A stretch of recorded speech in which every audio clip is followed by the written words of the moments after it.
ସମୟ ଭିତରେ ବ୍ରହ୍ମଦୃଷ୍ଟି ହେବ, ସମଦର୍ଶନ ଭିତରେ ଆସିବ, ତାପରେ ପିତାମାତା ଯାହା କରନ୍ତୁ, ସ୍ତ୍ରୀ ଭଉଣୀ ଭାଇ ଯାହା କିଛି କରନ୍ତୁ, କିଛି ଆଉ ଦୋଷ ନାହିଁ। କାହିଁକି ନା ତାର ଯୋଉ ବାସ୍ତବ ବ୍ୟବହାରଟା ଠିକ ରହିବ। କିନ୍ତୁ ବ୍ରହ୍ମଦୃଷ୍ଟି ସମଦର୍ଶନ ନଥିବାକୁ ଆମର ବ୍ୟବହାର ଠିକ ରହୁଛି କି? କେତେବେଳେ କାହାକୁ ଭାଇ କରିଦଉଛେ, କାହାକୁ କେତେବେଳେ ମାତା କରିଦଉଛେ, କେତେବେଳେ କାହାକୁ ସ୍ତ୍ରୀ କରିଦଉଛେ, ଠିକଣା ଅଛି ନା? ଗୋଟାରେ ଗାଁର ସ୍ନେହ ହେଇଯାଉଛି, ତାପରେ ଛାଡି ଯାଉଛି ପୁଣି। ଏଇସବୁ ଯେତେ ବ୍ରହ୍ମସ୍ଥିତିଟା ସମଦର୍ଶନ ଏଇଟାକୁ ସ୍ଥାୟୀ ଭାବରେ କହୁଛୁ। ଏଇଟା ଯେତେବେଳେ ସାଧକ ଚିତ୍ତବୃତ୍ତିରେ ସ୍ଥାୟୀ ହେଇଯିବ, ତାପରେ ସେ ଯୋଉଟା ହେଲେ ଗୋଟେ ରସ ଗାଧେରିବ ଆଉ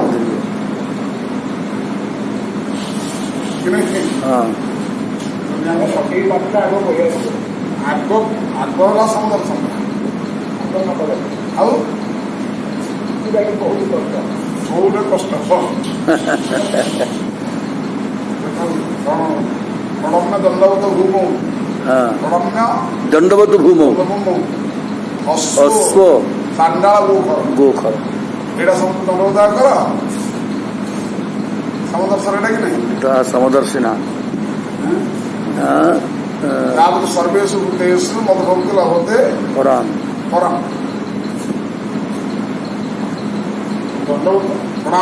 ଆଉ ଗୋଟେ ଗୀତାରେ କହୁଛନ୍ତି ବୋଧେ ବିଦ୍ୟା ବିନୟ ସମ୍ପନ୍ନେ ବ୍ରାହ୍ମଣୀ ଗଭି ହସ୍ତିନି ଶୁଣିଚୈବ ସୁପାକେ ଚ ପଣ୍ଡିତା ସମଦର୍ଶିନ। ସେ ଏକ କଥା ହିଁ ସମଦର୍ଶନ ପରେ ଆସିଲା ପରେ ତାପରେ ଦାସ୍ୟ ହଉ ବା ସଖ୍ୟ ହଉ, ଯୋଉଟା ଭଲ ଲାଗିବ ଯାହାକୁ, ଯୋଉ ରସ ସେଟା ନବ, ସେଟାକୁ ସେଟା ଭୁଲ ଭାଲେ ହବ ନା। ମୂଳ ତତ୍ତ୍ୱ ସୁନା ଆପଣ ଯୋଉ ଅଳଙ୍କାର କରିପାରନ୍ତି, କରନ୍ତୁ, ମଥାମଣି କରନ୍ତୁ, ହାତ ଚୁଡ଼ି କରନ୍ତୁ, ଯାହା କିଛି କରନ୍ତୁ, କିନ୍ତୁ ମୂଳ ତତ୍ତ୍ୱରୁ ସୁନାକୁ ଆପଣ କିଣିବାକୁ ପଡ଼ିବ ନା ନାହିଁ? ସେଇଭଳି ସମତ୍ୱ ଭାବ ହୃଦୟକୁ ନ ଆସିଲେ, ଏଇ ବ୍ରହ୍ମର ବିକାର, ଏ ଭାବ ନ ଆସିଲେ ପରେ ଆପଣ ହେଇପାରିବେ କି? କାହାକୁ ଭାଇ ବନ୍ଧୁ କୃଷ୍ଣ କରିପାରିବେ? ଏଇଟା ଭଗବତ ପରିବାର କେମିତି ହବ? ଆମେ ବର୍ତ୍ତମାନ ସମୁଦ୍ର ଛାଡ଼ିକି ଯୋଉ ସଂସାର କରିଛେ, ଏଇଠି ଆମେ ସଂସାର ଯଦି ଆମ ଗଳକୁ ଧରିଛେ ଆଉ ଧରିଛେ ଆଉ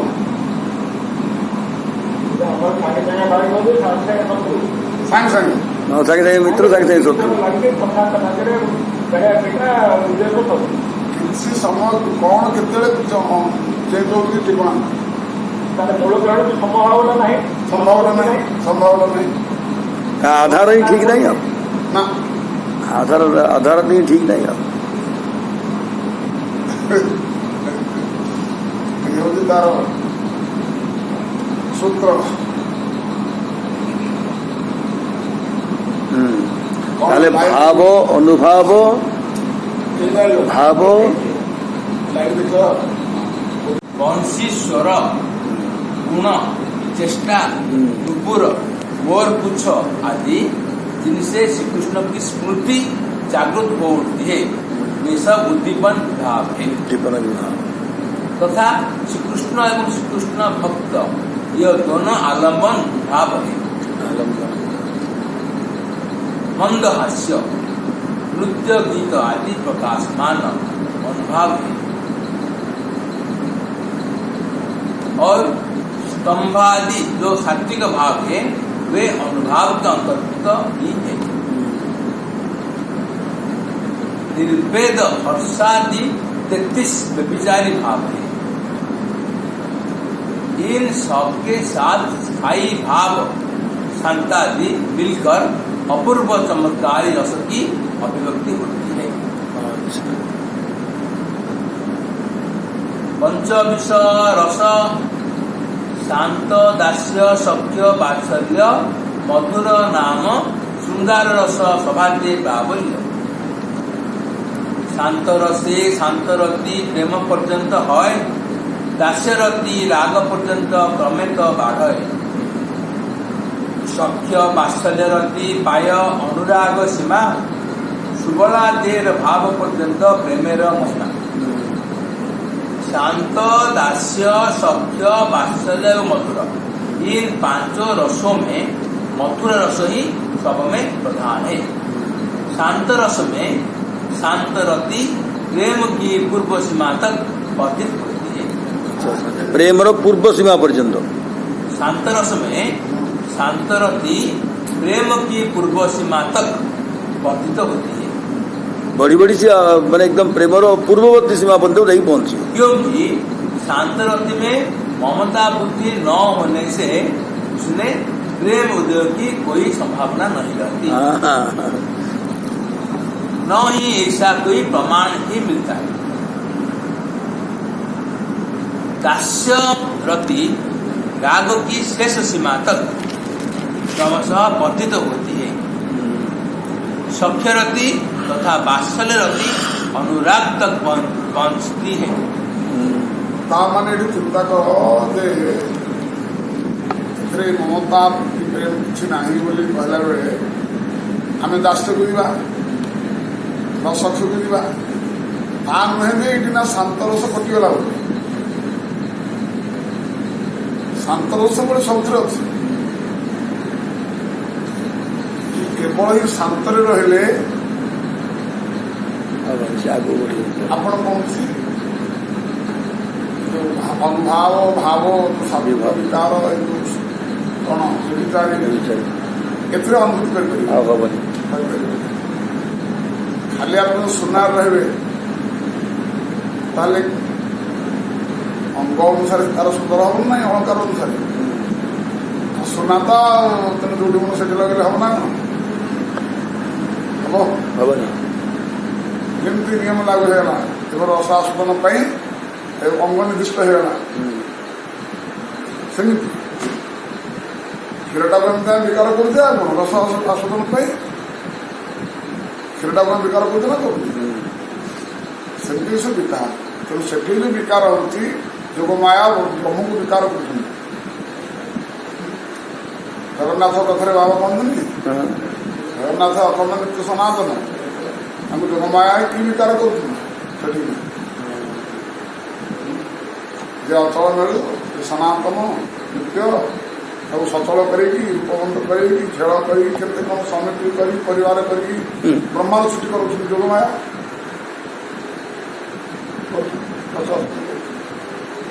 जमीक आमर घर घरणी सारी बुद्धि बताऊँ ना घर करण सुंदर स्वामी की यहाँ ना हेनी से हेनी घर सुंदर किए घर ना घर को सुंदर पुरुष कर ना स्त्री हाथ ना लक्ष्मी ठाकुराणी केते सुंदर कर श्रीमंदिर सेमती जोग माया घर ये सब आपको नीला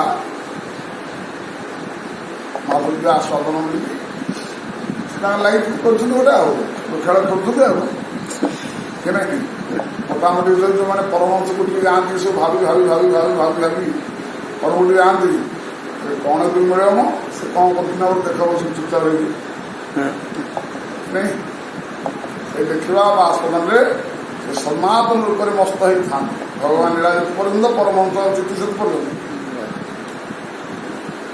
नहीं हाँ तुम सब केमी रस सृष्टि केमी होती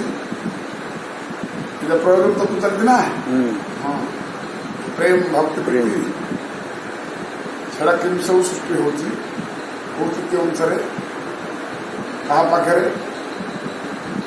तुम केवल ही से ब्रज को नहीं कह अन्य को नहीं कह ना ब्रजरे ही अच्छा चार त्याग अन्य को ना अन्य गोटे शांत थे खाई पारती शांतटा टी ही पारती आना किंतु दास्य सख्य वात्सल्य मधुर यू ब्रजरे हम एरा सब बाहर अच्छी केवल परकीयटा छाड़देले बाकी बाहर मिले परकिया मिल ना हेडा मेन तबिड़ा बजट पचार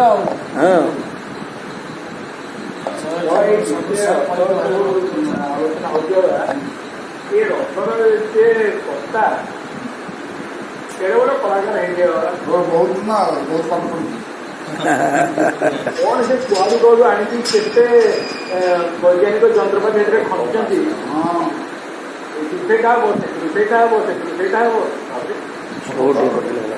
ଦ୍ରବ୍ୟ କିଛି ନାହିଁ, ଆକର୍ଷଣ ଖୁବ୍। ଦ୍ରବ୍ୟ କିଛି ନାହିଁ, ଆକର୍ଷଣ ତମ ପ୍ରାଣ ସୂଚୀ ନବ, ପ୍ରାଣ ସୂଚୀ ନବ। ଦେଖିଲା ଆସି କିଏ କଣ କିଛି କାରଣ ଭାବୁଥିବ, ବୁଝିପାରୁଛି? କେମିତି ବାବା ସେଟା ଉଦାହରଣ କଣ, ତା ଗୋଟେ ଉଦାହରଣ ଦେଲେ ଜଣେ। ଏଇ ରସ କଥା ପରା, ହଁ ଯୋଉ ଦାସ ସଖ୍ୟ ବାତ୍ସଲ୍ୟ ମଧୁର ଯୋଉ ରସ, ହଁ ଏଟାକ ମାନେ ଦ୍ରବ୍ୟ ବୋଲି କିଛି ଦେଖାଯିବନି, ଦ୍ରବ୍ୟ ବୋଲି କିଛି ଦେଖାଯିବେନି, ଦେଖାଯିବନି। କିନ୍ତୁ ତାର ଯୋଉ ଆକର୍ଷଣ ରହିଛି ତମ ପ୍ରାଣ ପର୍ଯ୍ୟନ୍ତ ସେ ଶୋଷଣ କରିଦେବ, ପ୍ରାଣ ପରିଶୋଷଣ କରିଦେବ। ଯେମିତିକି ବିଶେଷ କରିକି ତ ଅନ୍ୟର ବିବାହ ନ ହେଇଥିବା ପିଲାଙ୍କ କଥା ଅଲଗା, ବିବାହର ହେଇକି ଛୁଆ ପିଲା ଗୁଡିରେ ହେଇଯାଇଛନ୍ତି, ସେଇ ସମୟରେ କୌଣସି କାରଣ ତାର ଯୋଉ ବୈରାଗ ଉଠୁଥିଲା, ଆଚ୍ଛା ବିବାହ ହେଲା, ତାର ଯୋଉ ଦୂରତାରେ ରହିକି ତାର ଯୋଉ ଚିନ୍ତନ ବେଳେ ବେଳେ ହବ, ସରିଲା ସେ ପ୍ରାଣ ପ୍ରତି ଶୋଷଣ କରିବ। ତା ପାଖରେ କିଛି ନାହିଁ, ହୃଦୟରେ ଅଛି, ହନୁମାନ ଅଛି, ଅଧ୍ୟାୟରେ ଅଛି, ବେଳେ ବେଳେ ସେ ଚିନ୍ତନ ଆସିବ, ବହୁତ କଷ୍ଟ ଦବ, କଷ୍ଟ ଦବ। ସ୍ତ୍ରୀ ପୁତ୍ର ଚିନ୍ତା ହଁ କରିବ, ସବୁଗୁଡା ମନେ ପଡିବ ନା।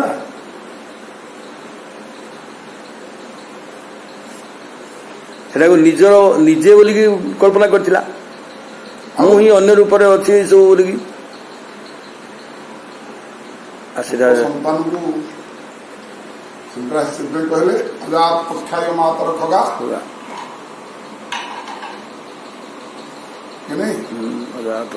ସେ ସବୁ ଅବସ୍ଥା ଗୁଡାକ ଯେତେବେଳେ ଆସିବ, ସ୍ମରଣ ଚିନ୍ତନରେ ଆସିବ, ସେତେବେଳେ ହୃଦୟ କଣ ହଉଥିବ ଓରା ସେ ଜାଣିବ ନା। ଆଉ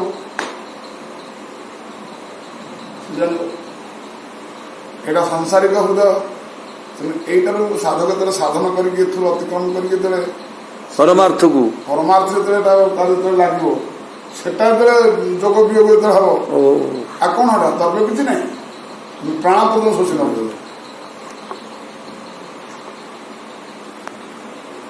ଆକର୍ଷଣ, ସେ ଆକର୍ଷଣରେ ସେ ଶରୀରକୁ ତ୍ୟାଗ କରିବା, ଶରୀର ଧାରଣ କରିବା, ଏଟା କିଛି ତାକୁ ଲୁଗା ପିନ୍ଧିଲା ଭଳିଆ ଦେବ ନାହିଁ,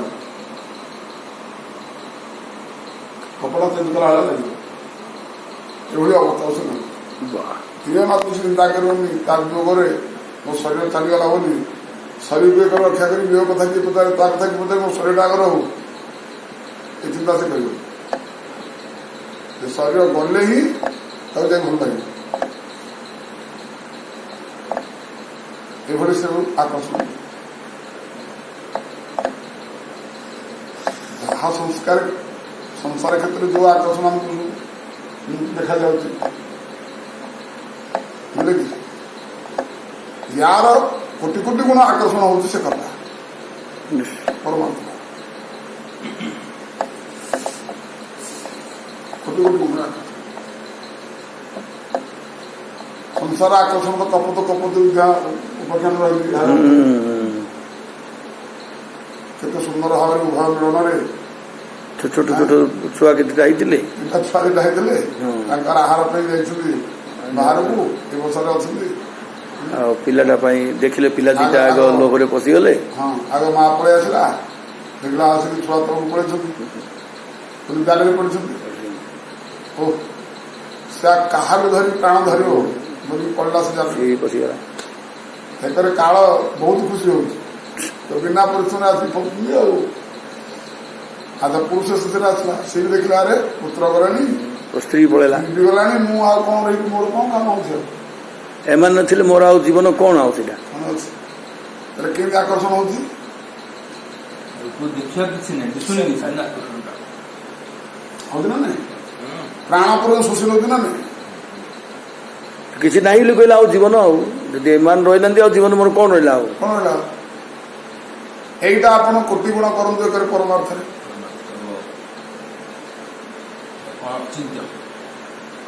এইটা ତେଣୁ ଏଇ ହେଉଛି ରସର ଆକର୍ଷଣୀୟତା।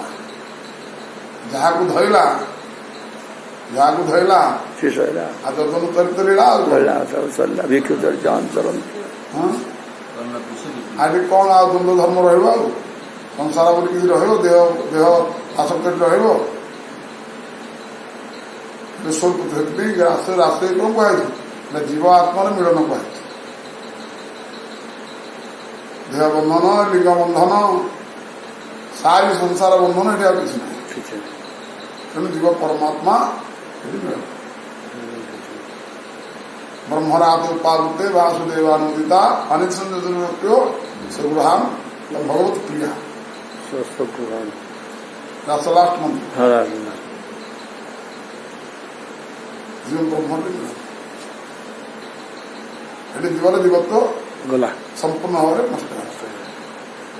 ଏଟା ରାସ, ସେଟା ହିଁ ରାସ। ରାସ। ତେବେ ରସର ଏସବୁ ବିକାର କେମିତି କୋଉଠି ନା କୋଉ ସ୍ତରରେ କୋଉ ସ୍ଥିତିରେ କେମିତି କଣ ସବୁ ତାର ହଉଛି, ଉପରକୁ ଉପର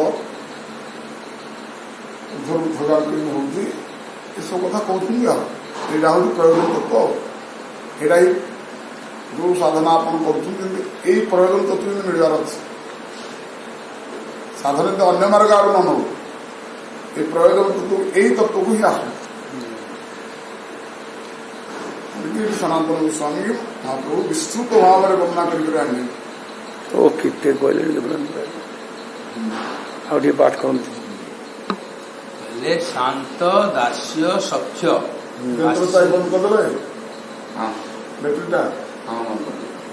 वात्सल्य मधुर इन पांचों रसों में मधुर रस ही सब में प्रधान है।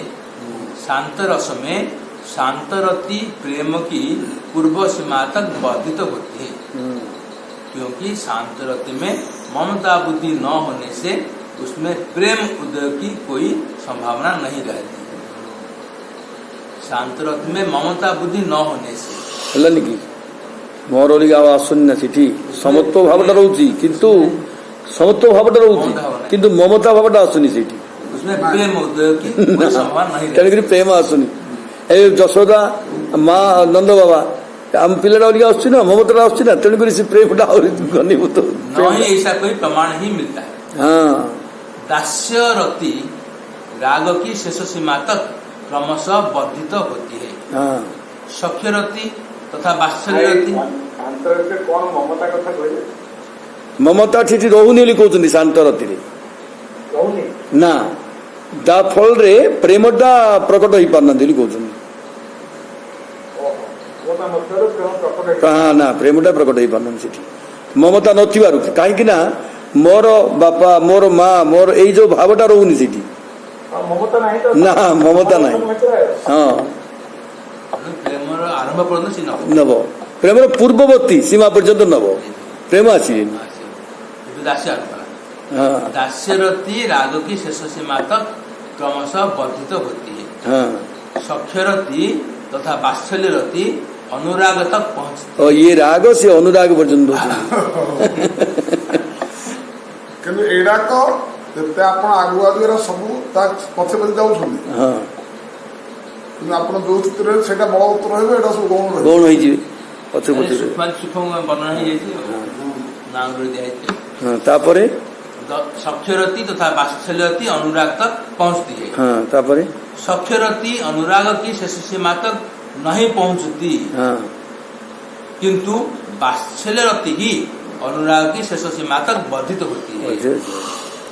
उसमें सुबल आदि जो श्री कृष्ण के प्रिय नर्म सखा है, उनकी सख्य रति भाव पर्यंत वर्धित होती है। अच्छा भाव पर्यंत जाउछन्ती। टीका ब्रज में श्री कृष्ण के सखा 4 प्रकार के हैं। अच्छा सुहृत हाँ, सुहृत सखा, हाँ, प्रिय सखा एवं प्रिय नर्म सखा। सुहृत प्रिय प्रिय नर्म सुहृत गोटे सखा गोटे खाली, अच्छा प्रिय सखा गोटे, प्रिय नर्म सखा गोटे। ओ सुहृत वे हैं जो वयस में श्री कृष्ण से कुछ बड़े हैं। अच्छा, और दुष्टों से श्री कृष्ण की रक्षा करने के लिए वे अस्त्र आदि भी धारण करते हैं। उनके सख्य में वात्सल्य की भी गंध आती है। हाँ, बलभद्र, बड़ वीरभद्र, विजय, गोभट्ट आदि श्री कृष्ण के सुहृद है। सुहृद माने वैसे टिके बड़ टिके बड़ तेणुकରି बात्सल्यर टिके आवास भी रही कौन से दुरे सखा। हाँ, सखा वे हैं जो वयस में श्री कृष्ण से कनिष्ठ है। अच्छा, एवं उनके सख्य में दास्य की गंध रहती है। हाँ, माने सखा और दास्य मध्य सेवा परायण। श्री कृष्ण की अंग सेवा में ही उनका अनुराग विशेष रहता है। हाँ, विशाल, वृषभ, देवप्रस्थ, कुसुमापीड, मणिबंध, करंधम आदि श्री कृष्ण के सखा है। नहीं पचारि आमर वनदेव आप कुसखा थे सखा वयस में श्री कृष्ण के समान है। अच्छा, एवं उनका शुद्ध सख्य भाव रहता है। श्रीदामा, सुदामा, दाम, वसुदाम, किंकिणी, स्तोक कृष्ण, अग्रसेन आदि श्री कृष्ण के प्रिय सखा है। प्रिय नर्म सखा वे हैं जो अन्यान्य सखाओं से श्रेष्ठ है। श्रेष्ठ है केमिति विशेष भावशाली एवं सुरु तापर सखा सखा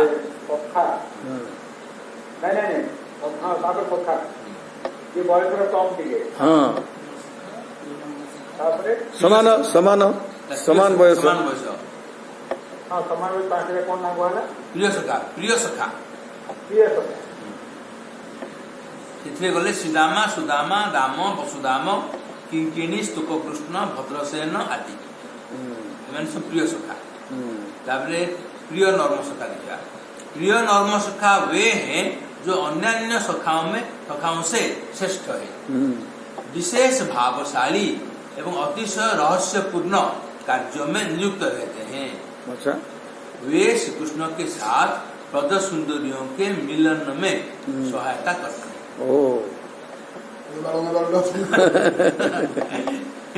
इनकी ही नर्म सखी अच्छा राधाराणी राधाराणी प्रिय नर्म सखी गण कार्तिक मासे बोला कार्तिक मासे बोला प्रिय नर्म सखी नर्म सखा नाम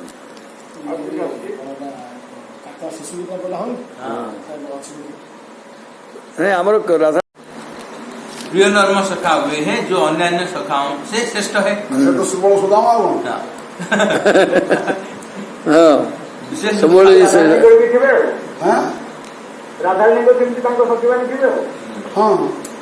विशेष भावशाली एवं अतिशय रहस्यपूर्ण कार्य में नियुक्त रहते हैं। वे श्री कृष्ण के साथ पद सुंदरियों के मिलन में सहायता करते हैं।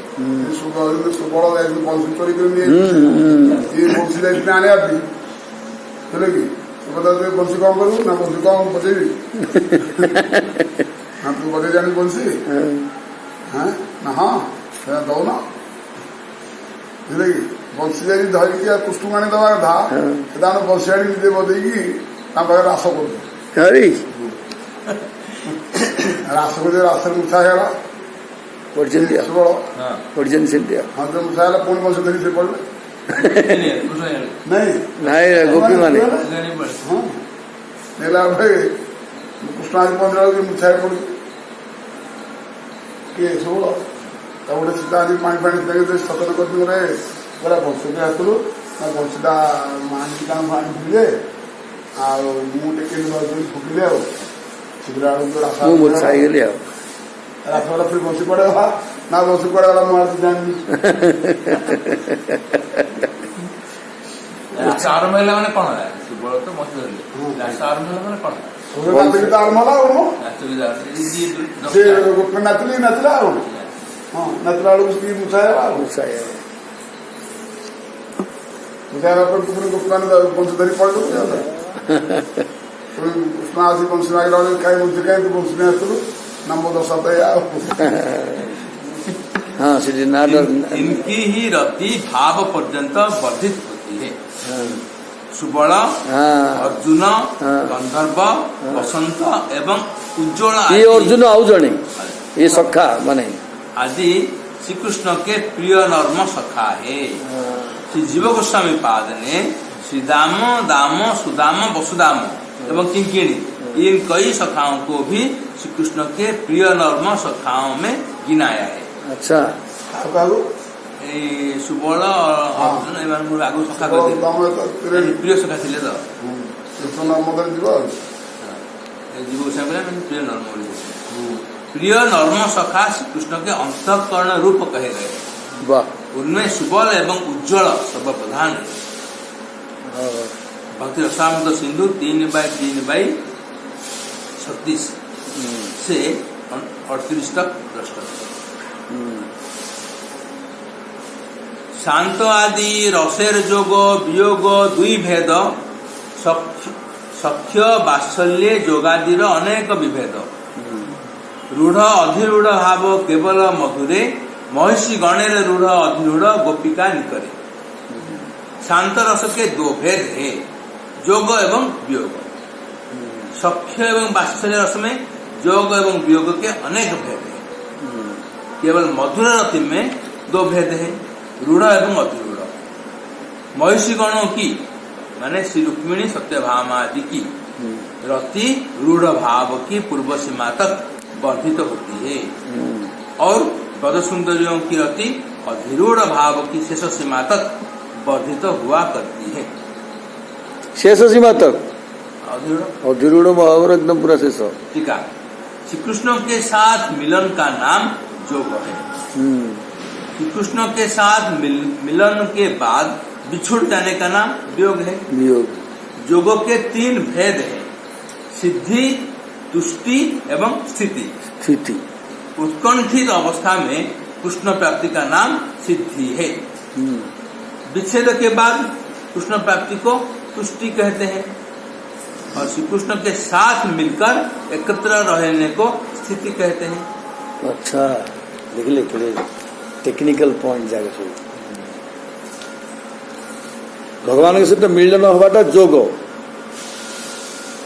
उत्कंठित अवस्था में कृष्ण प्राप्ति का नाम सिद्धि। सिद्धि सिद्धि विच्छेद के बाद हाँ विच्छेद होला तापर आउथरे विच्छेद। तुष्टि तुष्टि जिंद गोपी माने अत्र दर्शन पाइले तुष्टि और श्री कृष्ण के साथ मिलकर एकत्र रहने को स्थिति कहते हैं। स्थिति कहते हैं। वियोग के 10 विभेद है।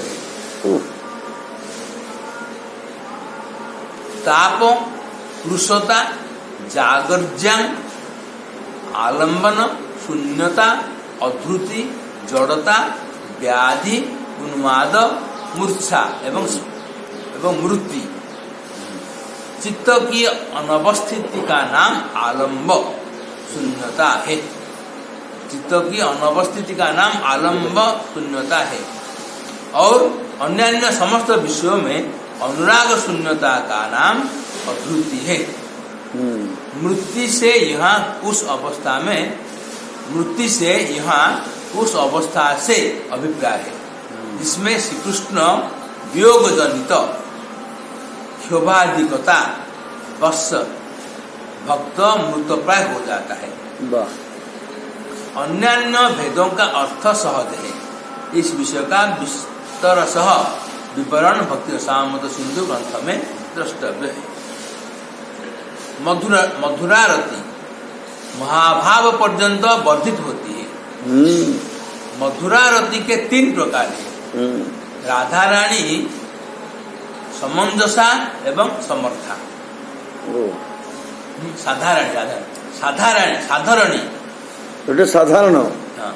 साधारणी, समंजसा एवं समर्था। जो रति अतिशय गाढ़ नहीं होती, जो प्रायः श्री कृष्ण दर्शन से उत्पन्न होती है और संभोग इच्छा ही जिसका निदान है, उस रति को साधारण रति कहती है। इस रति में पहले अपने सुख का अनुभव है और फिर अपने सुख के लिए श्री कृष्ण को सुखी करने की इच्छा होती है। कुब्जा में श्री कृष्ण के प्रति साधारण रति है। अच्छा, साधारण रति प्रेम पर्यंत वर्धित होती है।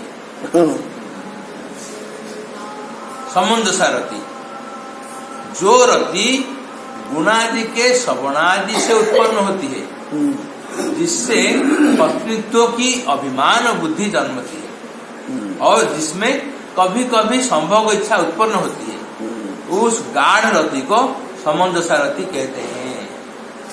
इसमें पत्नी रूप से सेवा करके श्री कृष्ण को सुखी करने की बलवती इच्छा रहती है। समंजसा रति अनुराग की शेष सीमा तक वर्धित होती है। श्री रुक्मिणी आदि महिषियों में समंजसा रति है।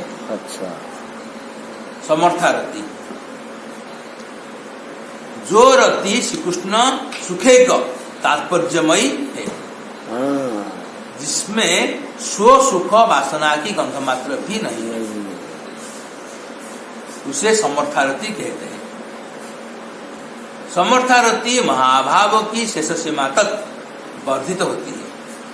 ब्रज गोपिकागण श्री राधा जी आदि में समर्थारति है। 3 प्रकार की मधुरारति में समर्थारति ही प्रधान है। मूल प्यार में कहा गया है कि मधुरारति भाव पर्यंत वर्धित होती है। भाव अनुराग उत्कर्ष की उस अवस्था का नाम है, जिस अवस्था में अनुरागोत्कर्ष द्वारा श्री कृष्ण के असमर्ध्व माधुर्य के पूर्णतम आनंदास्वादन का अनुभव होता है, और जिस अवस्था में आस्वादन की चमत्कारिता में मुग्ध होकर आस्वादक अपने को और आस्वाद्य वस्तु को भूल जाता है और केवल माधुर्य का आस्वादन मात्र ही अनुभव करता रहता है। अनुरागोत्कर्ष की जिस अवस्था में असुर कंपादि सात्विक भाव समूह एक ही समय देह में सुस्पष्ट रूप से प्रकाशित होते हैं, तथा अनुरागोत्कर्ष की जिस अवस्था में श्री कृष्ण सेवा के निमित्त स्वतः प्रवृत्त होकर कुलवतीगण अकुंठित चित्त से शोधनार्य पथादि पर्यंत त्याग कर सकती है। उस अनुरागोत्कर्षमयी अवस्था का नाम भाव है। श्री जीव गोस्वामी ने भाव एवं महाभाव को एकार्थ वाचक कहा है। अतः उस आनंदोत्कर्षमयी अवस्था के पूर्ववर्ती स्तर का नाम भाव एवं उस अवस्था की पराकाष्ठा या परमतर चरमतम स्तर का नाम महाभाव है।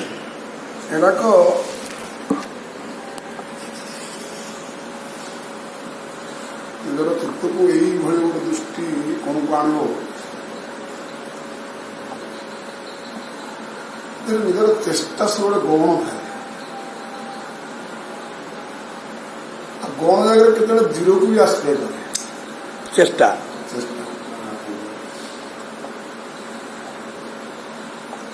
କିନ୍ତୁ ମୁଖ୍ୟ ରୂପରେ ଏଗୁଡ଼ାକ ସ୍ୱତଃ ଉତ୍ପନ୍ନ ହୁଏ।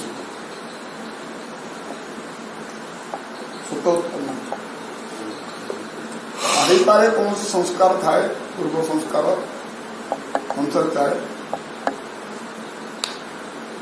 ମାତ୍ର ସ୍ୱତଃ ସେଗୁଡ଼ାକ ଉତ୍ପନ୍ନ ସବୁ ହୁଏ। କାହାର ଚେଷ୍ଟା ପ୍ରଚେଷ୍ଟାରେ ଏଟାକୁ ଯେମିତିକି ଆମର ଜୀବନର ଦୃଷ୍ଟାନ୍ତ ଗୋଟେ, ଆମର ଜଣେ ଗାଁରେ ଥିଲାବେଳେ ମାନେ ଗାୟକ ଆମର ତାଙ୍କ ଜୀବନରେ ବହୁତ ଦୁଃଖ ଦୁର୍ଦଶା ପହଞ୍ଚି। ସ୍ତ୍ରୀ ପୁତ୍ର ସ୍ତ୍ରୀ ପୁତ୍ରାଦି ସ୍ଥାନାନ୍ତରିତ ସବୁଗୁଡା ତାଙ୍କ ଜୀବନରେ ଆସି ପହଞ୍ଚି। ମାତ୍ର ସେ ଭାରି ପରମାର୍ଥ ଜ୍ଞାନ ଫ୍ୟାନ ସବୁ କହନ୍ତି। ଆମର ବୈରାଗ୍ୟର ଯଦି ପ୍ରଥମ ବୁଝି କଣ ତାଙ୍କଠାରୁ। କିନ୍ତୁ ସିଏ କହନ୍ତି वो ମୁଁ ସବୁ କଥା କହୁଛି ମୋ କଥାରେ ବି କେତେ ସବୁ ବି ତମମାନେ ସବୁ ଆକର୍ଷଣ ସବୁ ହେଇଯାଉ ମତେ କାହିଁ ସେ ଆକର୍ଷଣ ଧର୍ମରେ अच्छा ନା ମୁଁ ବେଳେ ବେଳେ ବିରକ୍ତ ହେଇ କହେ କାହିଁ ଭିତରେ ପସ୍ତ କ'ଣ ବିଚାର ବାହାରୁ ନ ଆସିକି କ'ଣ ପାଉଛ ତୁ ସଂସାର ତାପ ଏତେ ଭୋଗି ଭୋଗି କ'ଣ ମନ ଭାବୁନି ସିଏ କଥାଟାକୁ ଯଦି ଠିକ କଥା ତ କହୁଛି ହୃଦୟ କାମ କରିକି କହନ୍ତି ସେ କଥା ଯେ ମୁଁ ସେ କଥା ବେଳେବେଳେ ଭାବେ ମୋ ବୈରାଗ୍ୟ ସିନା ମୋର ହେଲେ ଭାବ ଉତ୍ତମ ହେଲେ ସିନା ମୁଁ ଛାଡ଼ି ପଳାନ୍ତି ଆଉ ମୁଁ ଜବରଦସ୍ତ ହେଇକି ଯିବି ପୁଣି ସେଠି ଗଲେ ପୁଣି ଟାଣି ଆଣୁଥିବି କ'ଣ ଲାଭ ଅଛି ସେଥିରେ ସ୍ୱତଃ ଗୋଟେ ହେଲେ ସିନା ମତେ ବିରକ୍ତ ଲାଗିଲେ ସିନା ହୁଅନ୍ତା ଏତେ ଦୁଃଖ ହରାଣି ସବୁବେଳେ ମତେ ଏଇଟା ବିରକ୍ତ ହେଲେ ସିନା ହୁଅନ୍ତା ମତେ ବିରକ୍ତ କାହିଁ ଲାଗୁନି ତାପରେ ଏୟା କରିଦେବି ତାପରେ ଏୟା କରିଦେବି ତାପରେ ଏୟା କରିଦେବି ଇଆଡ଼େ ମନ୍ଦ ଲାଗିଛି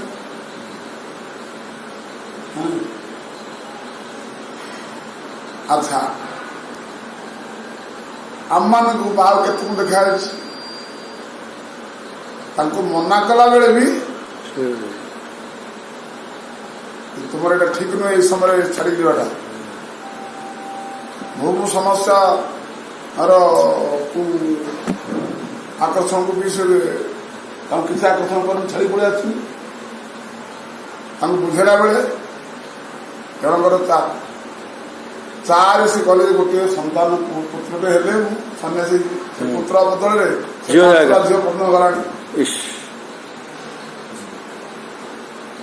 ଶେଷ କହିଲେ ଆରେ ତ ସମୟ ତ ଏତେ ସବୁ ବର୍ବାଦ ହେଲାଣି ଆଉ ମୋର ଯୋଉ ଲକ୍ଷ୍ୟ ଥିଲା ଏମାନଙ୍କୁ ବୋଲରେ ପଡିକି ଏତେ ବାଟକୁ ଆଇଲେଣି ଏମାନେ ତ କେହି ପିଛରେ ପଡିବେନି ମୋର ବାହାର ଚିନ୍ତା କଲେ ସକାଳୁ ଉଠି ବାହାରେ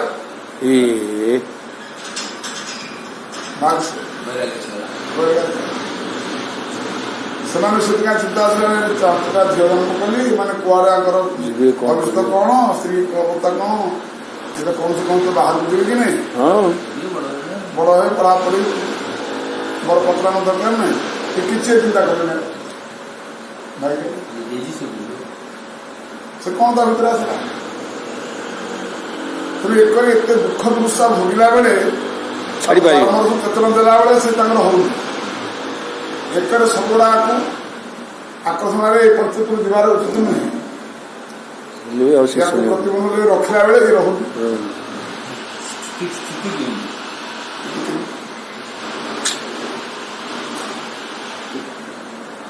ତେବେ ଏଇ ତତ୍ତ୍ୱ ଉପରେ ବର୍ତ୍ତମାନ ପ୍ରେମର ଉଦ୍ଦୀପନ ଉପରେ ଯୋଉ ଗୁଡାକ ସବୁ ଚାଲିଛି ଏଇଟା ତାର ଚେଷ୍ଟାରେ ହେବ ସ୍ୱତନ୍ତ୍ର କେହି ଚେଷ୍ଟା କରିକି ଆକୁ ଆୟତ କରିପାରିବେନି ସବୁ ଉତ୍ପନ୍ନ କେହି କରିପାରିବେନି ସ୍ୱତନ୍ତ୍ର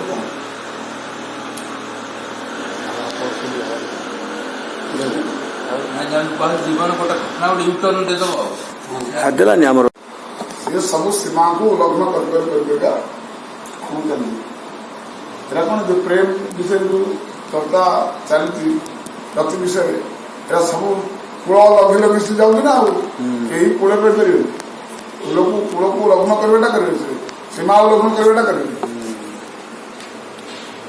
ସୀମା ଉଲ୍ଲଂଘନ ନିଜ ଚେଷ୍ଟାରେ ହୋଇପାରିବେନି ଏଟା ଆପେ ଆପେ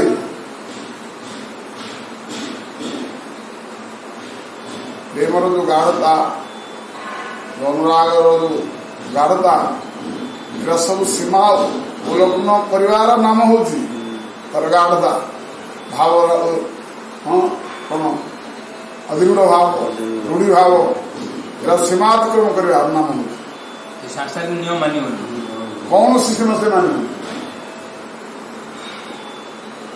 ସୀମା ଅତିକ୍ରମ କଲେ ସବୁ ତାର ଏଇ ନାଁ ସବୁ ଦିଆଯାଉଥାଏ ବୁଝିଲେ ତେବେ ଏ ସ୍ୱତଃ ତା ଚେଷ୍ଟାରେ ଏସବୁ ଭକ୍ତମାଳ ଯାହା ସବୁ ଚରିତ୍ର ସବୁ ଆସେ ଏଗୁଡ଼ା ସବୁ ଅତିକ୍ରମ ସବୁ କରିଛନ୍ତି ଆଉ ନିଜ ଚେଷ୍ଟାରେ ସବୁ ହେଇଛି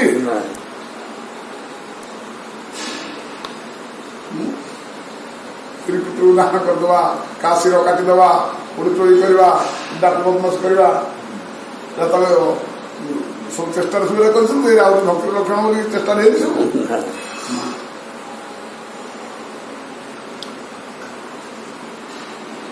ତେଣୁ ରାମଦାସ ପ୍ରାୟ ଭକ୍ତମାଳ କଲାବେଳେ କଣ ଭକ୍ତ ତିନି ଅବସ୍ଥାନ ଚାରି ଅବସ୍ଥା କହନ୍ତି। ଭକ୍ତ କଣ ଅତି ଭକ୍ତ ଆଉ ଭକ୍ତ ତର ଭକ୍ତ ତମ ସବୁ କହନ୍ତି। କେବଳ ଭକ୍ତ କଥାକୁ ଆଚରଣ କରିବ। ଯଦି ଭକ୍ତ ତର ଭକ୍ତ ତମ ଏଟାକୁ ଶୁଣିବ ଏଟା ଆଚରଣ ନାହିଁ ତାହେଲେ ଶୁଣିବ। ଭଗବାନ ଏମିତି ଭକ୍ତ ସାଙ୍ଗରେ ଖେଳନ୍ତି ବୋଲି ଶୁଣିକି ଆନନ୍ଦ କରିବ। ଯାଠି କଥା ହବାର ଅଛି ଏଟା ସ୍ୱତଃ ହବ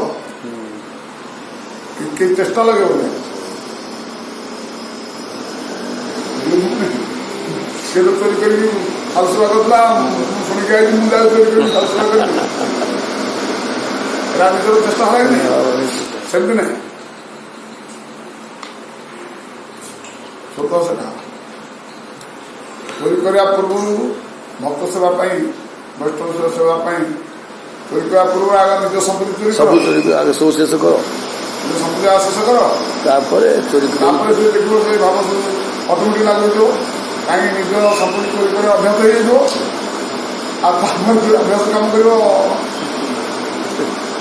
ଆମେ ଚୋରି କରିବା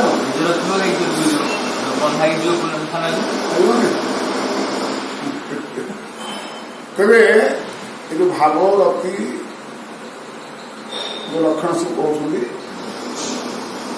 ପ୍ରୟୋଗ ତ ବହୁତ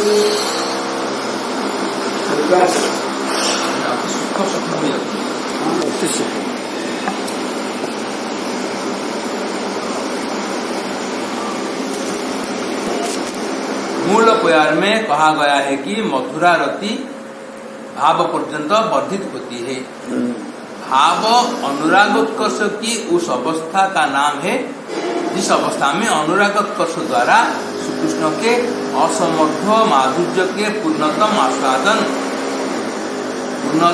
आनंदास्वादन का अनुभव होता है और जिस अवस्था में आस्वादन की चमत्कारिता में मुग्ध होकर आस्वादक अपने को और आस्वाद्य वस्तु को भूल जाता है और केवल माधुर्य का आस्वादन मात्र ही अनुभव करता रहता है। ये जो अनुराग माधुर्य करे देखो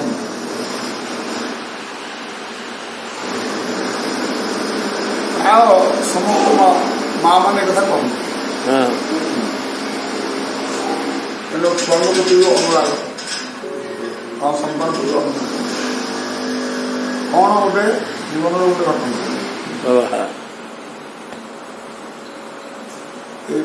पुण्यतिथि पर्वपर्वाणी सब पिठापଣା सब हुए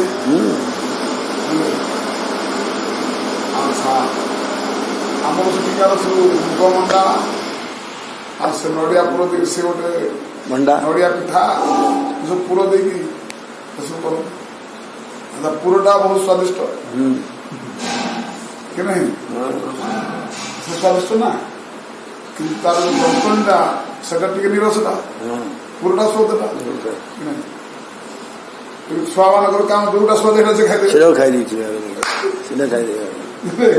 पिठा गढ़ा के जहाँ खाइबे गोटे जोटे खाइबे बाकी घरे छुआ आ छुआ मान कौन चाह पड़ो ना सी भर सहीटा ही माँ मानकर बापा मानकर भाई मानकर छुआ के आने खाऊ आनंद भल कौन कथा ये कौन करेंगे ना पिठाटा भांगी देगी ता भीतर पुरटा खाइबे से पूरा पड़ो पुरटा खाइबे बस ये धंदा आम भी करूँ गलाबे कौन करेंगे सकाल पाइब माँ मैंने कौन करेंगे माँ मैंने तार कम धाम अच्छी ना किए सकाल गाधे पड़ी कि गाधेबी कड़े कम जीव कौन कर सब चाषी घर सब गाँ भाया मफसल लोक सब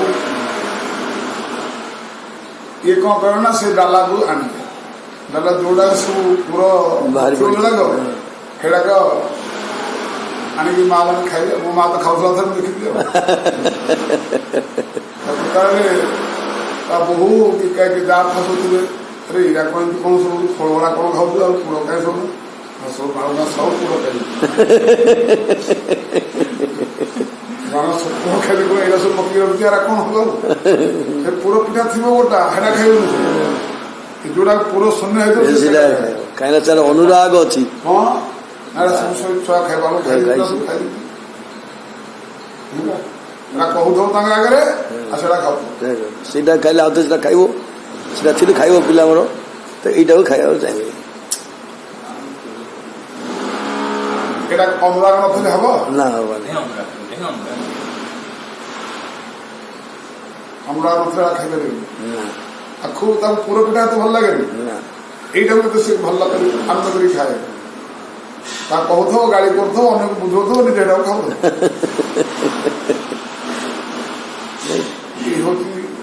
ମାତୃ ଅନୁରାଗ ଅନୁରାଗ ସବୁ କ୍ଷେତ୍ରରେ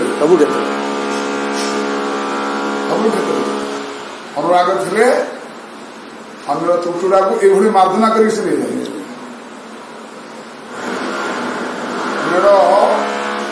ସ୍ତ୍ରୀ ସ୍ୱାମୀର ଏଇଟା ଖାଇବନି ବାବା ସେଇ ଭାବଟା ସ୍ତ୍ରୀ ଦେହରେ ଦେଖାଯିବନି ସେଟା ମା ଦେହରେ ମା ପାଖରେ ଦେଖାଯିବ ସେଟା ସ୍ତ୍ରୀ ପାଖରେ ଦେଖାଯିବନି ନା ସ୍ତ୍ରୀ ତ ସେ ସମକକ୍ଷ ବୋଲି ଭାବିବ ଏଇଟା ତମର କି ହଁ ଦୀପାରେ ଗାଳି ଦେବ ପରଟା ଖାଇଦେବ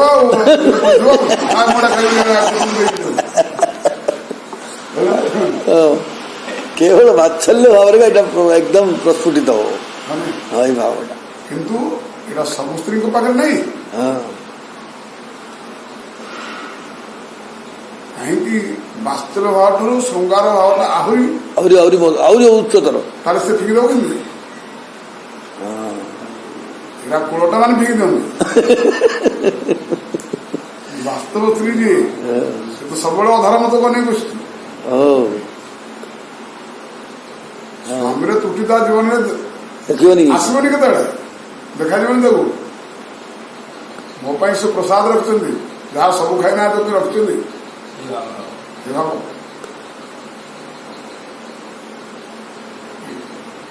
କିନ୍ତୁ ଏଇଗୁଡ଼ିକ ଅନୁରାଗ ନଥିଲେ ହବନି ହେଲା ଗାଢ ଅନୁରାଗ କୁହନ୍ତୁ ଆମର ଯୋଉ ଉତ୍ତିଷ୍ଟ ନିପୁଣ ଦାସ ଯୋଉ ଭାଗବତରେ ଅଛି ତବ ମାୟାମ ଜୟ ମହି ଭଗବାନ ପ୍ରସାଦ ହିଁ ମତେ ସବୁ କିଛି ହଉଛି ମାନେ ସବୁ ପ୍ରକାର ପ୍ରସାଦ ସେଟା କୁହନ୍ତୁ ଆମେ ସେ ଅନୁସାରେ ବୈଷ୍ଣବ ଉତ୍ତିଷ୍ଟ ସବୁ ଆଣିକି ପାଉଛୁ ନା ପାଉନି ତା ଅନୁରାଗ ନଥିଲେ ହବ ଯଦି ଅନୁରାଗ ନଥିବ ତାହେଲେ କଥା ଆପଣ ଅନ୍ୟର ଉତ୍ତିଷ୍ଟ ଖାଇପାରିବେ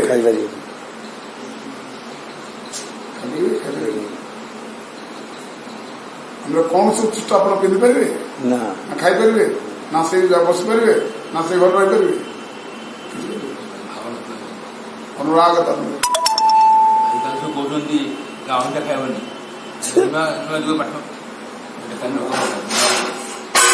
ଅନୁରାଗ ଗୋଟେ ଭଲ ପାଇବାର ଚରମ ଲକ୍ଷଣ ହୃଦୟ ମିଳନର ଆତ୍ମୀୟତାର ପ୍ରିୟତାର ଏସବୁ ଚରମ ଲକ୍ଷଣ ଅନୁରାଗ ରାଗ ତାପରେ ଅନୁରାଗ ନା ଅନୁରାଗ ବାବା ଏଇ ଜିନିଷଟା ହିଁ ପରମାର୍ଥରେ ଦେଖା ଯାଉଛି ନା ଏଇଟା ଆମେ ଯାହା ଲୌକିକ ଆଚାରରେ ଦେଖିଲେ ଏଇଟା ହିଁ ପୁଣି ଯାଇକି ପରମାର୍ଥରେ ଇଏ ଆହୁରି ଉଜ୍ଜଳ ହେଇକି ଆହୁରି ଦେଖା ଯାଉଛି ଆହୁରି କୋଟି ଗୁଣରେ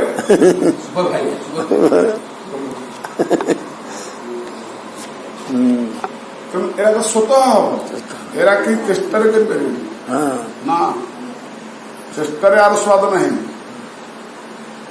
ସ୍ୱତଃରେ ତାର ସ୍ୱାଦ ଦେଖ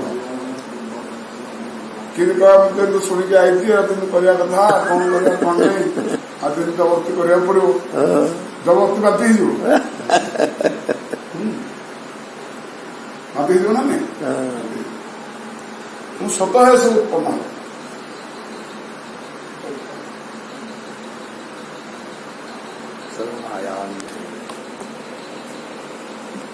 अनुरागोत्कर्ष की जिस अवस्था में अश्रुकंपादि सात्विक भाव समूह एक ही समय देह में सुस्पष्ट रूप से प्रकाशित होते हैं तथा अनुरागोत्कर्ष की जिस अवस्था में श्री कृष्ण सेवा के निमित्त स्वतः प्रवृत्त होकर कुलवती गण अकुंठित चित्त से सोजन आज्य पथ आदि पर्यंत त्याग कर सकती है उस अनुरागोत्कर्षमयी अवस्था का नाम भाव है। स्वतः बोले ना, स्वतः स्वतः उत्पन्न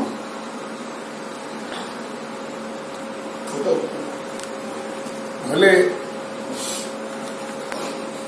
ये जो आर्यपथ त्याग करवा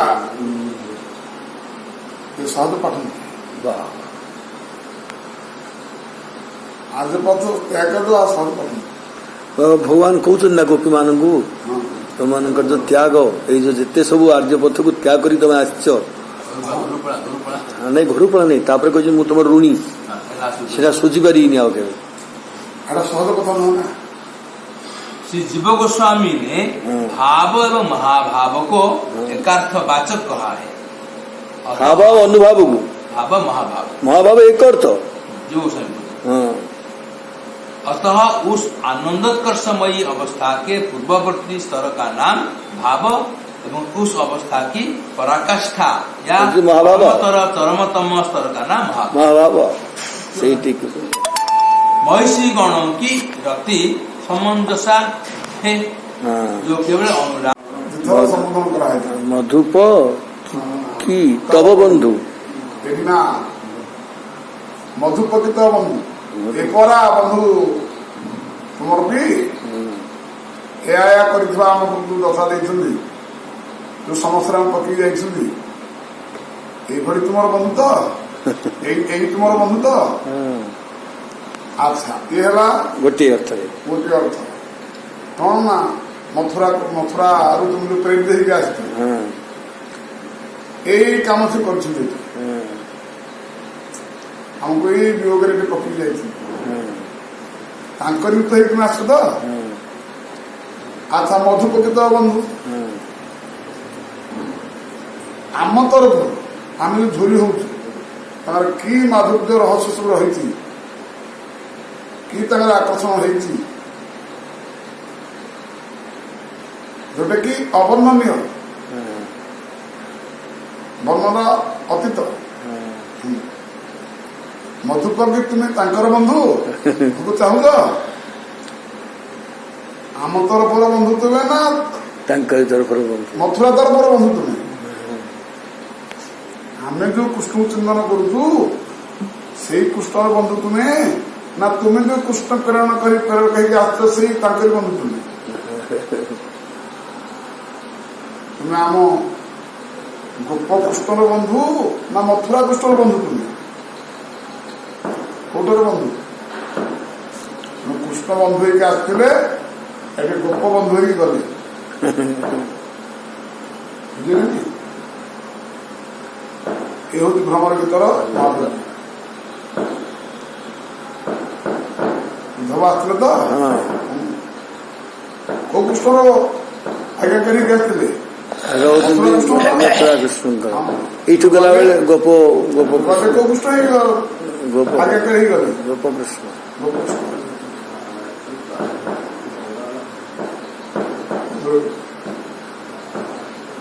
मधुपकित बंधु मधुपकित बंधु मधुपकित आम बंधुकर बंधु तुम्हें ना श्रीपड्र मथुरावासी नारीकर बंधुकर बंधु तुम्हें प्रश्न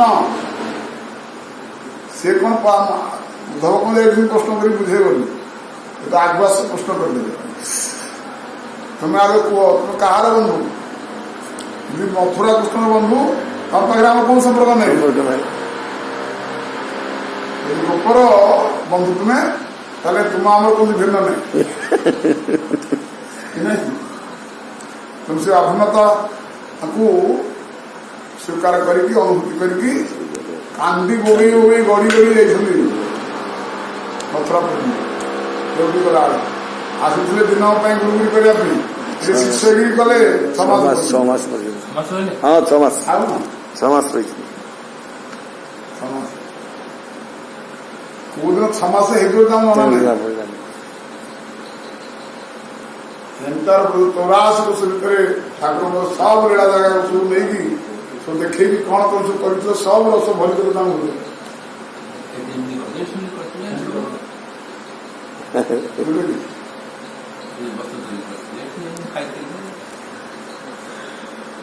कृष्णकर बंधु गोप कृष्णकर बंधु मथुरा कृष्णकर बंधु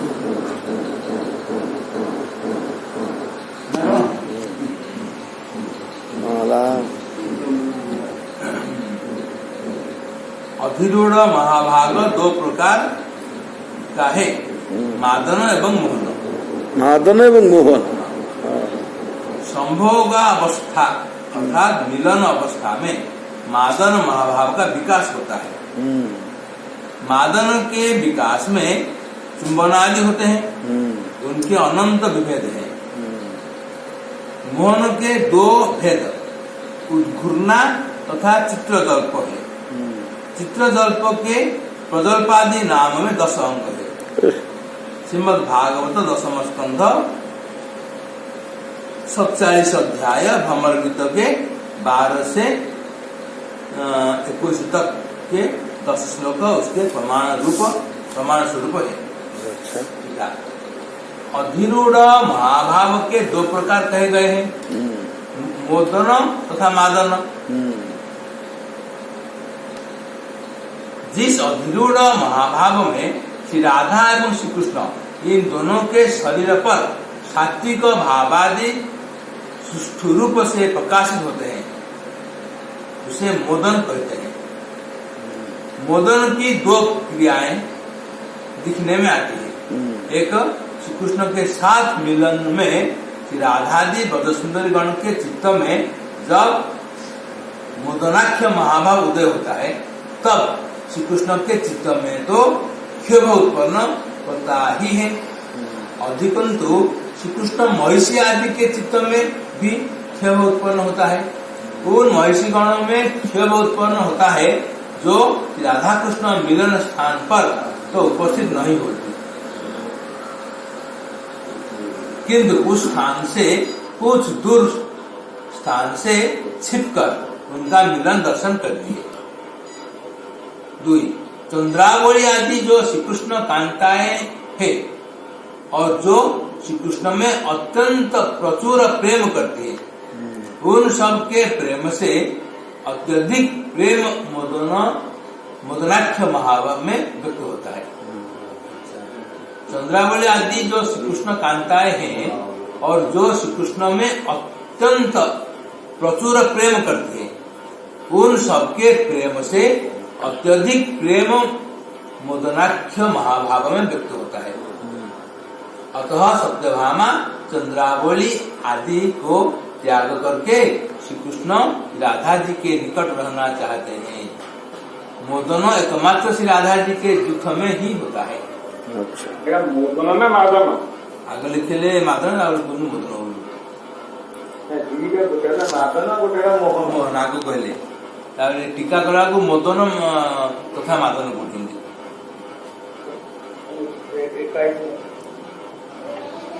हो। आगू पढ़ो देखिए कौन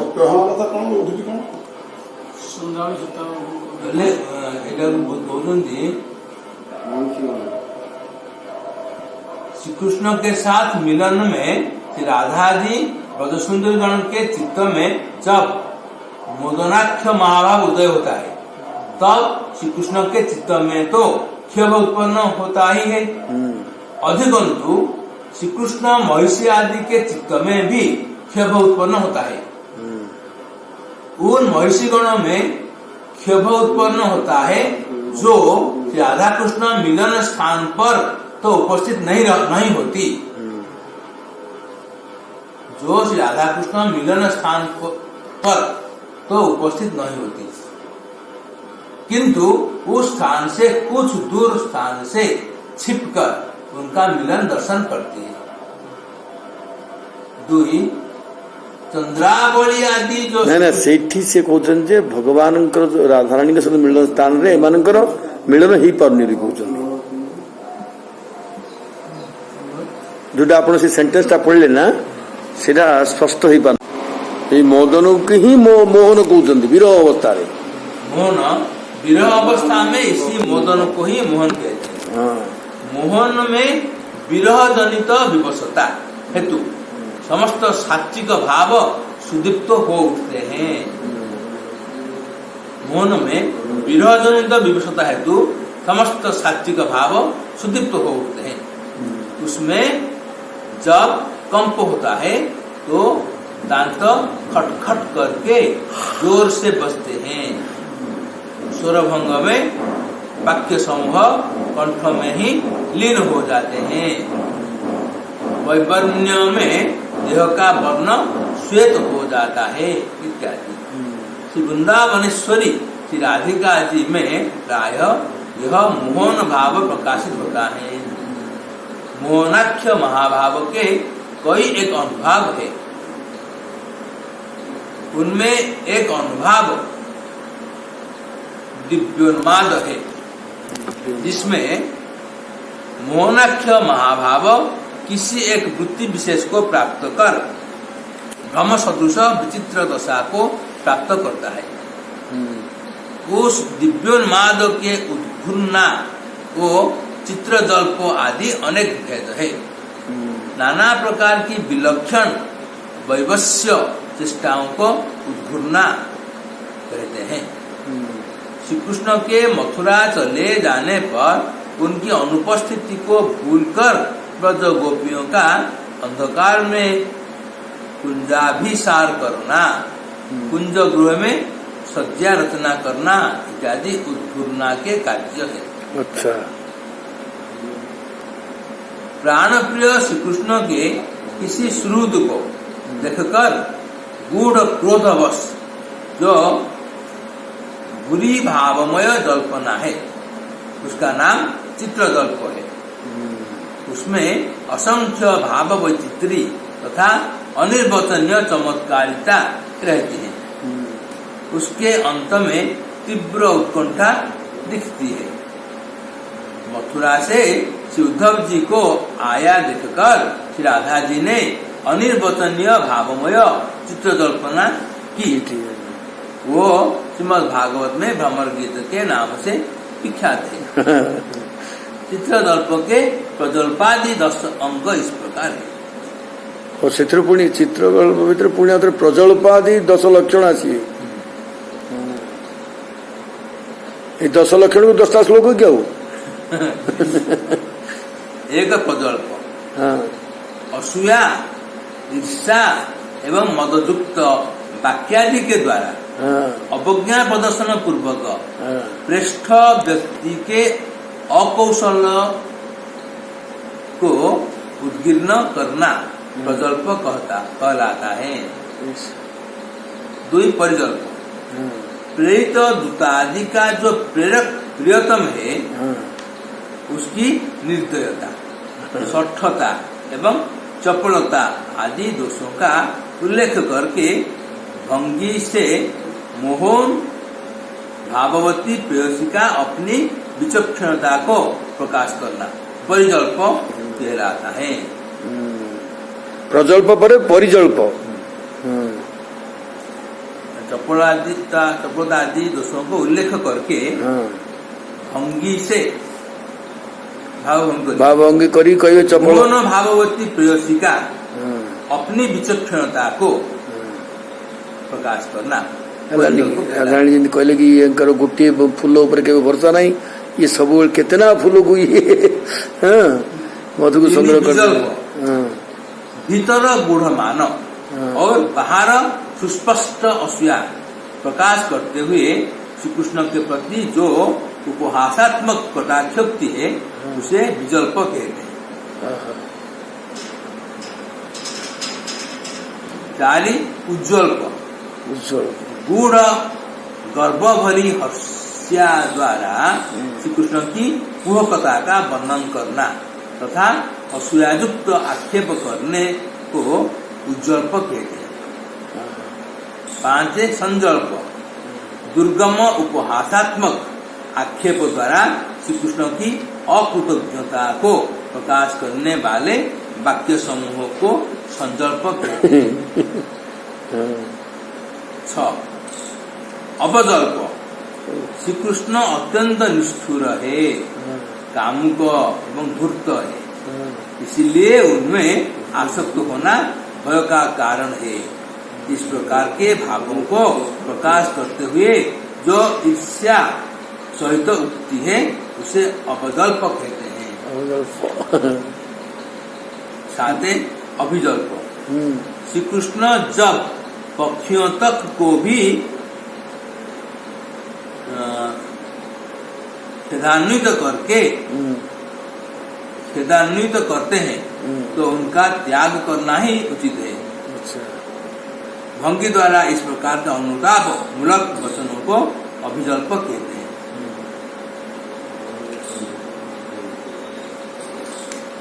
पक्षी मान को नदी की कौट छाड़ देते भगवान।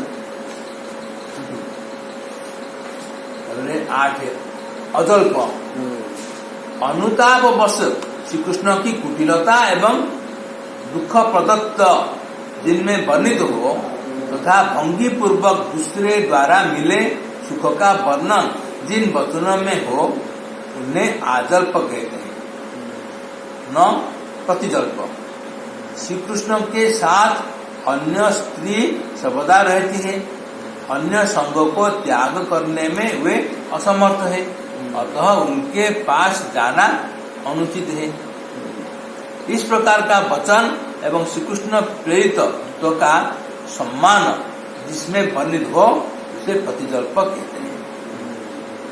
10 सुजल्प जिनमें सरलता, निबंधन, गांभीर्य, दैन्य, चपलता एवं अत्यंत उत्कंठा के साथ श्री कृष्ण विषय को संवाद आदि जिज्ञासा की गई हो ऐसे वचनों को सुजल्प कहते हैं।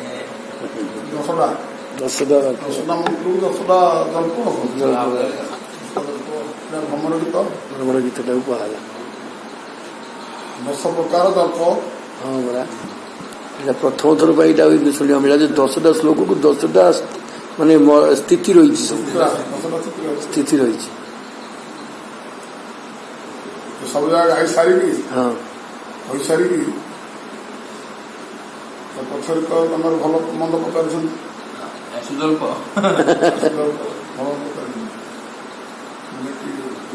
ମଧୁପୁର ଦିଆ आर्ज पुत्र धुनास आर्ज धुनाथ स्मरंत से पुत्र सौम बंधु गोपा आमु मन पकाउछ स्मरण करुँच जहाँ हला आमर समुद्र जहाँ तो अच्छी अच्छी छाड़ से कथा एवं कह तो से गुरुकुल तो पाठ पढ़ी पलि आस परा ना पलि आस पाठ पढ़ार मन लगी मन न आम कथा करे एवं तो पलि आसले जब आसले पिता माता मन पकाउछ नंद सुधा को सखा बाल मान मन पकाउछ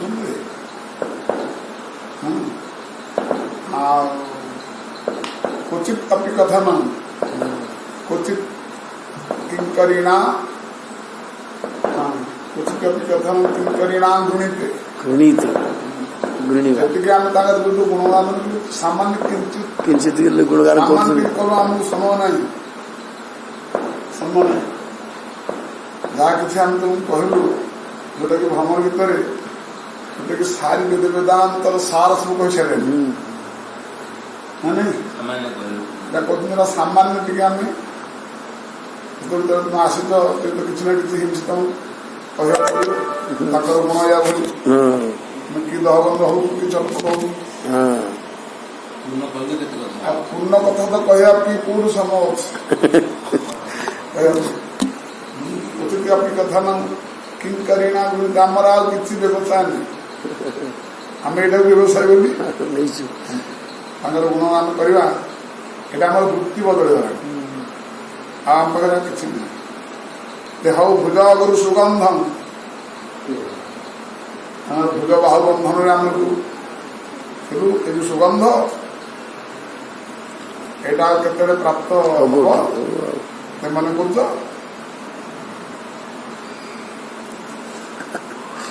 ଏତେ ଆକ୍ଷେପ ଉକ୍ତି ବାହାରେ ବି ଆଉ ଗାଳି ଗୋଳରେ କିଛି ସୀମା ନାହିଁ ଭିତରେ ବି ଏତେ ଆନ୍ତରିକତାରେ କୌଣସି ଭିନ୍ନତା ନାହିଁ ଏଇଟା ଉଦ୍ଧବ ବୁଝିପାରିଲେ କହିସାରିକି ଏଠୁ ରଡି କରିଛନ୍ତି ଡାକିଛନ୍ତି ଆଉ हे नाथ हे रमानाथ ब्रजनाथ आत्मनाथ এটার অর্থ ভাব ভিতরে অর্থ যে তুমি সহজ ঘাত হয়েছি আমার আঘাত হয়েছি আমাকে তুমি চূর্ণবଳ ଔଷଧ ପଠେଇଛ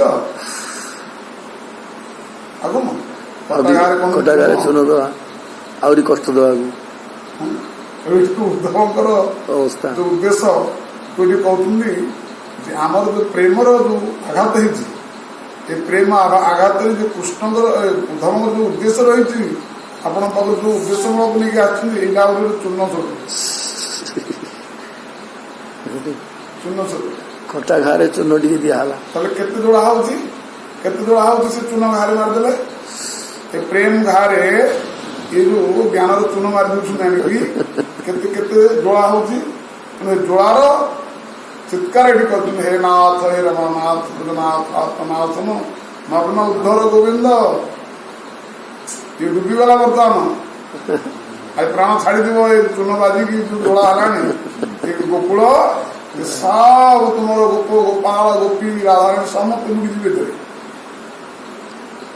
ମଗ୍ନ ଉଦ୍ଧର ଗୋବିନ୍ଦ ଗୋକୁଳ ବୁଝୁନାଥ ବାଦ ଯେ ଗୋକୁଳ ପ୍ରତି ଲୋଭ ଅଛି ବାସ୍ତବ ପ୍ରେମ ଅଛି ତୁମର ହୃଦୟରେ ତାହେଲେ ଯଥାଶୀଘ୍ର ଆସିକି ଉଦ୍ଧାର କର ଏ ଚିତ୍କାର ଶୁଣିକି ତାଙ୍କର ସବୁ ପ୍ରଶ୍ନ ସବୁ ଶଙ୍କା ସବୁ ଉଦ୍ଧବଙ୍କ ହେ ନାଥ ହେ ରମାନାଥ ବ୍ରଜନାଥାର୍ପଣାସନ ମଗ୍ନ ଉଦ୍ଧର ଗୋବିନ୍ଦ ଗୋକୁଳ ବୁଝିନାନବା ବହୁତ ତୁମର ବିୟୋଗରେ ଯୋଉ କଷ୍ଟ ଥିଲା ଏ ଉଦ୍ଧବ ଆସିକି ଆଉ କୋଟି ଗୁଣ ବଢିଗଲା କଷ୍ଟ ଆଉ ଏ ପ୍ରାଣ ରହିବନି ଛାଡିଯିବ ଏ ଚିତ୍କାର ଶୁଣୁଛନ୍ତି ସେଠି ବର୍ଣ୍ଣନା କରିଛନ୍ତି ଉଦ୍ଧବ ବନ୍ଦେ ନନ୍ଦୋସ୍ତିଣା ପାଦରେଣୁମଭିକ୍ନସ କାହାକୁ କଣ କହିବାକୁ ଆସିଛି ଉଦ୍ଧବରେ କହୁଛନ୍ତି ମୁଁ କାହାକୁ କଣ କହିବା ପାଇଁ ଆସିଛି ଆଉ ସେଠି କୃଷ୍ଣଙ୍କୁ କଣ ବୋଲି ମୁଁ ବୁଝିଲି କୃଷ୍ଣଙ୍କର ଯୋଉ ଉଦ୍ଦେଶ୍ୟ ଆଜି କୃଷ୍ଣଙ୍କ ହୃଦୟକୁ ଆଜି ବିଦାରଣ କରୁଛି ମୁଁ ସେଠି ତାଙ୍କ ହୃଦୟରେ ଚୂନ ଲଗେଇଲି ଏଠି ଆସିକି ଆଙ୍କ ହୃଦୟରେ ବି ଚୂନ ଲଗେଇଲି କି ନାହିଁ ସେଠି ପ୍ରେମର ଆଘାତ ଏଠି ପ୍ରେମର ଆଘାତ ମୁଁ ମଝିରେ ପ୍ରେମ ବୋଲି କଣ ବୁଝିଲିନି ଆଉ ନିଜକୁ ଗୋଟେ ବଡ ବଦ୍ୟ ବୋଲି ମାନିଛି ଭୁଲ ବୋଲି ମାନିଛି ଏଠି ତାଙ୍କୁ ଶିକ୍ଷା ଦେଇକି ଆସିନି ଏଠି ଆଙ୍କୁ ବି ଶିକ୍ଷା ଦେବାକୁ ଆସିଛି ଏଭଳି ହରିଶୂନ୍ୟ ମୁହୂର୍ତ୍ତରେ ଉଦ୍ଧବ ପଡିଯାଇଥିଲି ସେଠି ପାଦରେଣୁ ଅଭିକ୍ରାସ ଚରଣ ଯୋଗୁ ମୋର ବନ୍ଦନୀୟ ପାଇଁ ମୁଁ ଯୋଗ୍ୟ ନୁହେଁ ମୁଁ ଆସିଛି ତାଙ୍କ ଭାବରାଜ୍ୟକୁ ଶିକ୍ଷା ଦେବା ପାଇଁ ଯାସାଂ ହରିକଥା ଉଦ୍ଗୀତମ୍ ପୁନାତି ଭୁବନତ୍ରୟମ୍ ବନ୍ଦେ ନନ୍ଦୋସ୍ତିଣା ପାଦରେଣୁ ଅଭିକ୍ରାସ ଯାସାଂ ହରିକଥୋଦ୍ଗୀତମ୍ ପୁନାତି ଭୁବନତ୍ରୟମ୍ ଯୋଉ ଗୀତ ଯୋଉ ଗାନ ଯୋଉ ଚିତ୍କାର ଆଜି ଭୁବନ ତ୍ରିଭୁବନକୁ ଯେ ପ୍ରାପିତ କରି ଉଦ୍ଧାର କରୁଛି ଯେ ଆଉ ତାଙ୍କର ପଦରେଣୁକୁ ବାରମ୍ବାର ପ୍ରଣାମ କରି ଆଶା କଲେ ଭରସା କଲେ ଚିନ୍ତନ କଲେ ଆଶା ମୋହ ଜନ୍ମରେଣୁ ଦିଶା ମହଂସ୍ୟା ବୃନ୍ଦାବନ କିମତି ଯା ଦୁସ୍ତିର୍ଯ୍ୟ ସଜନ ମାର୍ଗ ପଥ କୌଣସି ପଦ ମୁକୁନ୍ଦ ପଦବୀ ସ୍ତ୍ରୀ ଜ୍ଞାନ केबे केबे कृपा केबे से सौभाग्य केबे हम ब्रजर धूली रजर सेवा मत प्राप्त हम तरुलता झाड़खंड के बासरूप में कीर्तन ये वंदना करी आज पागल को भली भगवान कृष्ण परिचित समाज जहाँ तो लोक मान संग लाभ करी भगवान मधुरा मधुर विलास आस्वादन कले जाकि मुखरे भगवान पाखे पुलिस आपत्ति गुहारि प्रभु मोर भूल जो त्रुटि होती मैंने क्षमा कर चल जा कौटी हाँ ब्रजपति तुम ममता आसला स्नेह है ये आमर उद्देश्य था मो पाखे ब्रज कौटी कम नहीं कोई दूरता नहीं सब तो अनुभूति करके आसल मो ब्रज कौन कम अच्छी ना ब्रज पर बाहर भी ये हूँ